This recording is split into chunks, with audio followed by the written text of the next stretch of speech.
চট্টগ্রামের পতেঙ্গা সমুদ্র সৈকত এলাকায় অবৈধভাবে গড়ে ওঠা 12টি দোকান উচ্ছেদ করেছে Chittagong city corporation.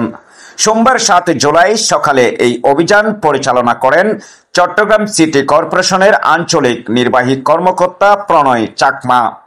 City corporation এবং জেলা প্রশাসনের যৌথ উদ্যোগে সিডিএর যৌথ উদ্যোগে আমরা আজকে চট্টগ্রাম পতেঙ্গা সমুদ্র সৈকতের এই যে সুন্দরতম যে স্পট রয়েছে সেই দর্শনীয় স্পটগুলো যাতে সুন্দরভাবে এখানকার যারা দর্শনার্থী যারা আসবেন তারা যাতে একেবারে সুন্দরভাবে তাদের সময়টা উপভোগ করতে পারেন, তার জন্য মূলত আমরা আজকে যৌথভাবে এখানে উচ্ছেদ অভিযান পরিচালনা করেছি।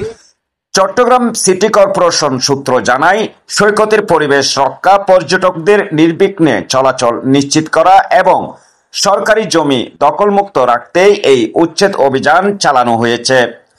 অভিযান প্রসঙ্গে প্রণয় চাকমা বলেন, পতেঙ্গা সৈকতের পরিবেশ উন্নয়ন ও সৌন্দর্য বজায় রাখতে নিয়মিতভাবে অবৈধ দখলের বিরুদ্ধে অভিযান চালানো হচ্ছে। জনস্বার্থে এই কার্যক্রম ভবিষ্যতেও অব্যাহত থাকবে।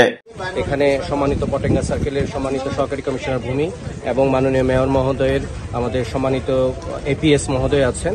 তো আমরা চাচ্ছি যে সুন্দর একটা পতেঙ্গা সমুদ্র সৈকত সবার মাঝে উপহার দেওয়ার জন্য আমাদের একটাই উদ্দেশ্য, দর্শনার্থী যারা আসবেন তারা যাতে একেবারে সুন্দরভাবে তাদের সময়টুকু এখানে উপভোগ করতে পারেন, তার জন্য মূলত আজকের এই প্রয়াস।